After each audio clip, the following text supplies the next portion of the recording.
Hi all, this is Abhay Mahajan and I welcome you all to this session जहाँ पर हम discuss करने वाले हैं INMO problem 123. So let us get going without any delays. Alright, so this was the question P1.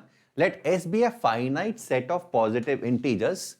Assume that there are precisely 23 ordered pairs in xy in S cross S, so that the product xy is a perfect square.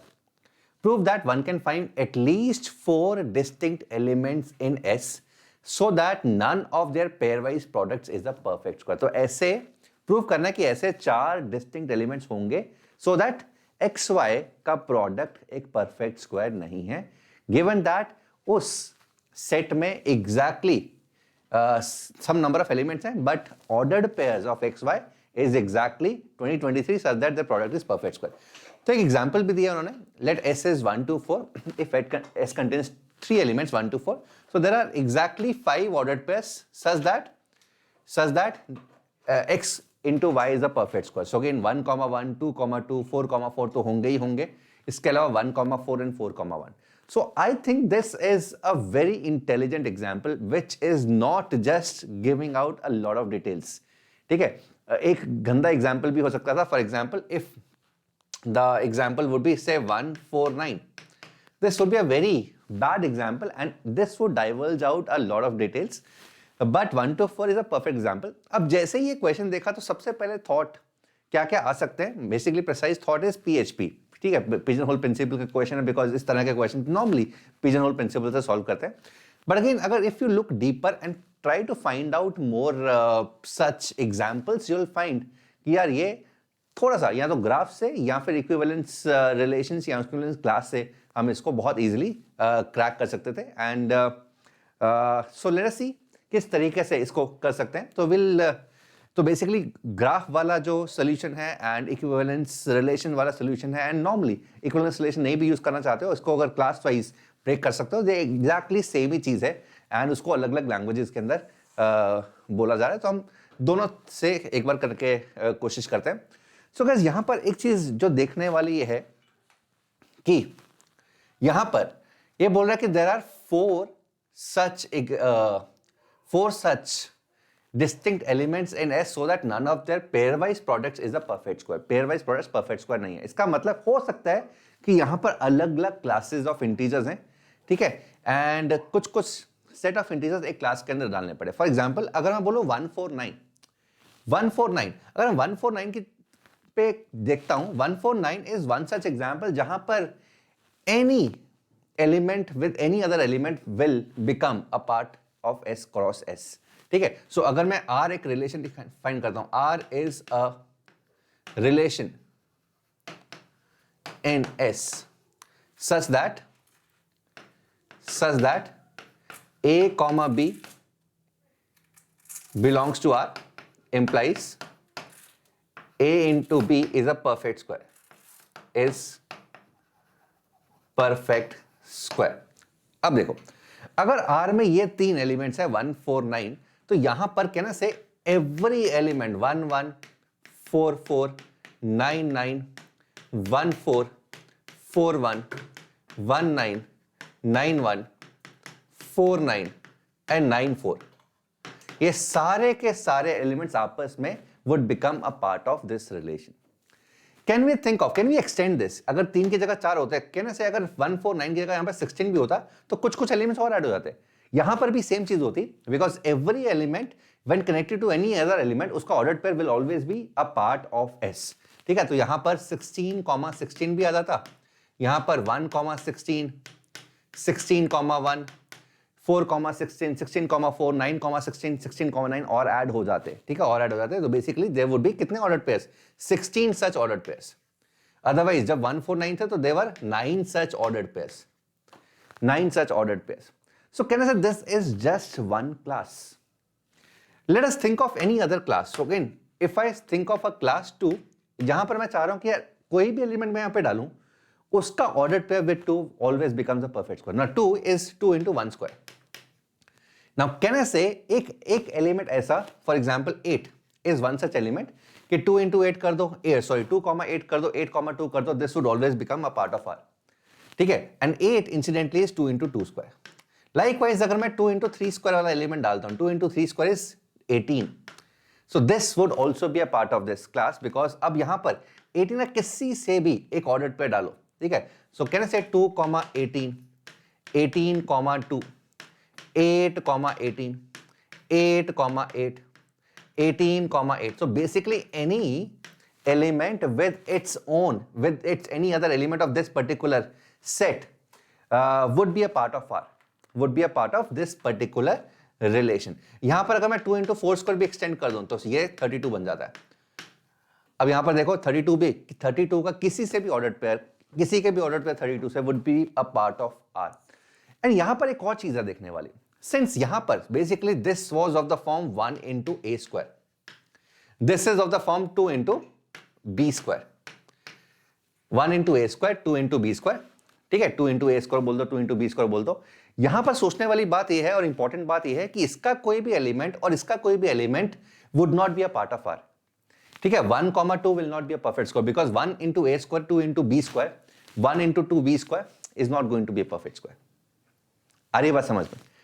Likewise अगर मैं एक और let's say एक और set निकालता हूं, for example let's say we pick up element 3, so 3 is basically 3 into 1 square. Now 3 into 2 square, 3 into 2 square, 2 into 2 would be 12, 3 into 3 square is 27, 3 into 4 square is 48। यहां पर जितने भी एलिमेंट्स हैं वो आपस में ऑर्डर्ड पेयर्स खेलने वाले हैं, उनके ordered pairs is going to be a part of R, because इसका क्लास कौन सा हो गया, इसका class is going to be 3 into let's say C square, 3 into c square. तो यहां पे जितने भी ऑर्डर्ड पेयर्स होंगे, ठीक है, अगर 4 एलिमेंट्स हैं तो there are going to be 16 ordered pairs such that x into y is going to be a perfect square, such that x into y is going to be a part of R, and R as per this question contains 23 ordered pairs। R के अंदर 23 ordered pairs हैं। So can I से R को मैं अलग अलग sets में divide कर सकता हूं, ठीक है। So one way is R को let's say set 1 which can be of the form A1 into k square, set 2 which can be of the form A2 into k square, set 3 which can be of the form A3 into k square where AI's are different, AI's are different and co-prime, set 4 A4 into k square and so on। तो कहने से मैं जितने भी elements हैं उनको इनमें classify कर सकता हूं, और इस सेट में जितने भी एलिमेंट्स होने वाले हैं उनके कॉरेस्पॉन्डिंग लेट्स से यहां पर x1 एलिमेंट्स होने वाले हैं। x1 एलिमेंट्स अगर सेट 1 में है तो basically I can find out total of x1 square ordered pairs which are going to be part of R. अगर इसके अंदर x2 एलिमेंट्स है so there are going to be x2 square which are going to be part of R, x3 elements are there, there are going to be x3 square which are going to be part of R, x4 elements यहां पर हैं तो यहां पर there are going to be x4 square which are going to be part of R। and important चीज मेरे बच्चों ये है यहां पर कि यहां का कोई भी एलिमेंट और यहां का कोई भी एलिमेंट मिला के परफेक्ट स्क्वायर नहीं बन सकता, बिकॉज A1 into A2 जैसा कि मैंने बोला को प्राइम अगर है तो A1 अगर k स्क्वायर है, A2 k स्क्वायर है, तो again A1 into A2 is not going to be a perfect square, k square चलो k1 स्क्वायर k2 स्क्वायर बोल दो, वो परफेक्ट स्क्वायर बन जाएंगे, but these two any, so यहां पे देखो 1 and 8, 4 and 8, 9 and 8, 9 and 18, they are never going to be a perfect square। 1 and 3, 1 and 12, 9 and 27, likewise 2 and 3, 2 and 12 are never going to be perfect, never going to be a part of this relation, right? So this was the key idea, this was the key idea to solve this question। and अब तो ज़रा कुछ रहा नहीं है, थोड़ा mathematically है which can easily be done। so अगर मैं यहां पर एलिमेंट्स को क्लास वाइज सेग्रीगेट कर सकता हूं, और क्लास वाइज सेग्रीगेशन में क्या है कि अगर वो एक क्लास के अंदर है तो यहां पर कोई भी element with any other element would be a part of that ordered pair और would be a part of that R relation R. यहां पर अगर दूसरी क्लास है, यहां पे इस क्लास का कोई भी element with any other element together are going to be a part of R. आ रही है बात समझ में? एंड अगर यहाँ पे 3 एलिमेंट्स हैं तो there are going to be 3 square, total of 3 square order pair. 4 elements है तो 4 स्क्वायर ऑर्डर पेयर्स। यहां पर सिमिलरली 5 एलिमेंट्स है तो 5 square order pairs can be a part of R. यहां पर अगर 6 एलिमेंट्स हैं तो 6 square order pairs will be a part of R. And total order pairs का सम 2023 है। और इंपॉर्टेंट चीज क्या है, दोबारा से मैं रिपीट कर रहा हूं, यहां का कोई भी नंबर, इस क्लास का कोई भी नंबर एंड इस क्लास का कोई भी number can never be a part of R, will never be a part of R because they belong to different class altogether, right? So this was the key idea. अब इसको हम mathematical terms में लिखेंगे, वही मैं बताऊंगा किस तरीके से लिखेंगे, but this was the key concept. And अगर मुझे शो करना है कि there are at least 4 distinct elements, so can I say मुझे ये प्रूव करना है कि यार यहां पर कम से कम 4 अलग अलग क्लासेस होनी चाहिए. There are going to be 4 different classes. That is how I am going to find 4 distinct ordered pairs. ठीक है, अब यहां पर देखो, अगर हम बोलते हैं कि यार सिंगल क्लास है, ठीक है, सिंगल क्लास है, if there is only one class, only one class, ठीक है, मान लेते हैं कि एक क्लास है, एग्जाम्पल 1 4 9 16 एंड सो ऑन, एक ही क्लास है और कोई क्लास ही नहीं है. अगर एक ही क्लास है एंड लेट्स से यहां पर x1 एलिमेंट्स है इस क्लास के अंदर, so total number of ordered pairs of the form x comma y such that x into y is a perfect square is going to be x1 square, and this should be equal to 2023. So this is not possible because this is not a perfect square. If there are two classes, let's say एक class है, example 1 4 9 16, ये एक class है having x1 elements, and एक और class है let's say 2, ये दूसरी वाली. Example ले रहा हूँ, this 2 8 18 32, 2 8 18 32, let's say this is another class, ठीक है, having x2 elements, having x2 elements. Now guys, यहां पर x1 elements है तो total number of ordered pairs such that x into y, x and y is a perfect square is going to be x1 square यहां से plus x2 square. and यहां पर हम मान चुके हैं कि यहां का कोई भी और यहां का कोई भी element is not going to intermingle with each other. यहां से कभी भी इसका और इसका एलिमेंट मिला के एक परफेक्ट स्क्वायर नहीं बना सकता, which becomes a part of that particular relation, or a into b is a perfect square. So x1 square plus x2 square is 2023. x1 square plus x2 square is 2023.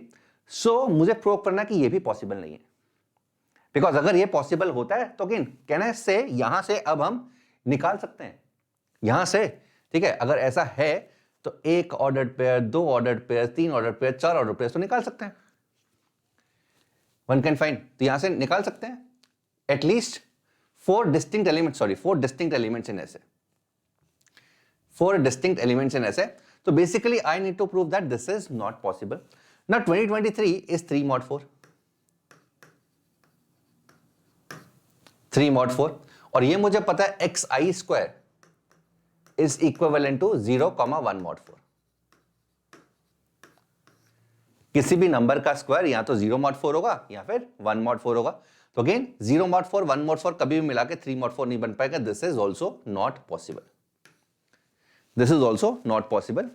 ठीक है, अगर हम 3 classes देखते हैं, let's say there are 3 classes, class 1, class 2 and class 3, 3 different sets. Let's say it has x1 elements, x2 elements, x3 elements. So total number of ordered pairs are going to be x1 square plus x2 square plus x3 square. And this is 2023. 2023. Now mod 4 argument may not work here because mod 4, say 3 mod 4 है, ये भी 3 mod 4 possible तो है ही है, ठीक है. But if I take mod 8 now, mod 8, now this is 7 mod 8. Last के 3 digit देख लो, 023, 023, तो 7 mod 8. नाउ mod 8 में any number xi square is either 0 और 1 और 4 mod 8. एंड यहां से हम दिखा सकते हैं कि कोई भी 3 का सम अल्टीमेटली 7 mod 8 बन ही नहीं सकता. कभी भी 3 का सम 7 mod 8 नहीं बन सकता. So again this is also not possible. इसका मतलब there are going to be at least 4 classes, at least 4 classes. Class 1 x1, class 2 x2 class 3 x3 class 4 x4 elements, x4 number of elements, and x1 square plus x2 square plus x3 square plus x4 square is 2023 and this is possible.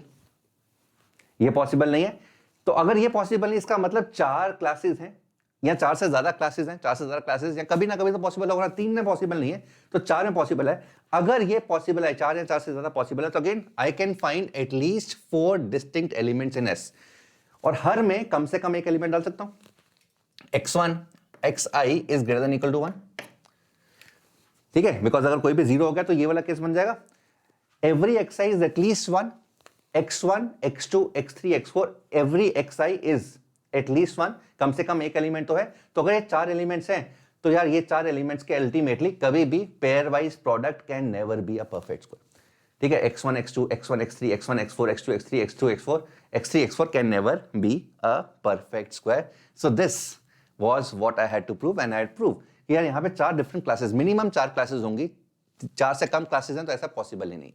So this was the key idea. So all we had to do was we had to distinguish और bifurcate the classes.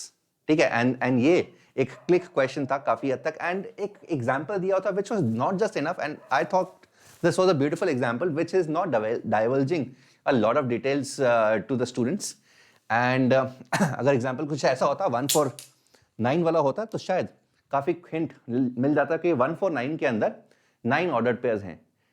ठीक है, 149 के अंदर there are 9 such ordered pairs. 149 16 के अंदर there are 16 such ordered pairs because every element is going to be connected to itself. अब यही चीज बेसिकली हम इसको थोड़ा सा और एलिगेंट वे में डाल सकते हैं with the help of the equivalence relation. Now अब रिलेशन डिफाइन करते हैं, वो ये कैसे, if let R be the relation and again if A B belongs to R implies both ways AB is perfect square.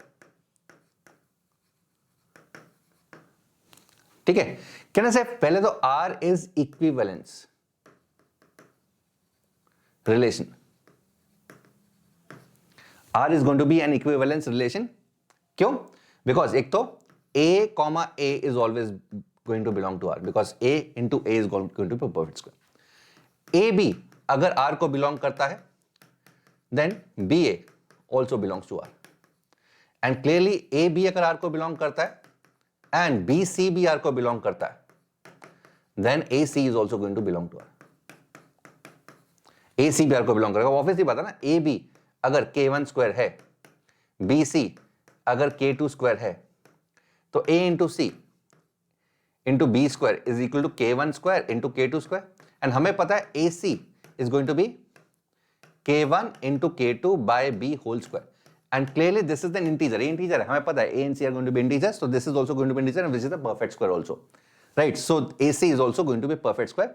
So clearly R is an equivalence relation. अगर R equivalence relation है तो again R every element of S can be classified in to equivalence classes जो कि हम यहाँ पे बात कर रहे थे. These are classes only.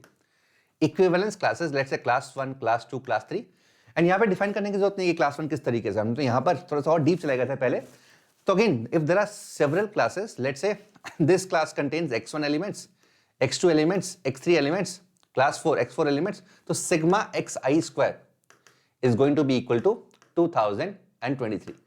Equivalence class के अंदर यही होता है कि यार all the elements of one class are connected to each other.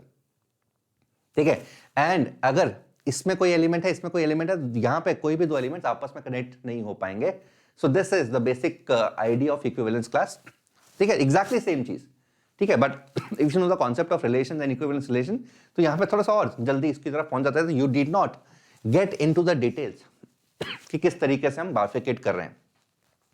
सो अगर हमने सारे एलिमेंट्स S को बाइफरकेट कर दिया as per the classes, equivalence classes, and each class contains let's say x1 x2 xi elements, then sigma xi square should be 2023 because class 1 में अगर x1 elements है तो total of x1 square ordered pairs can be formed.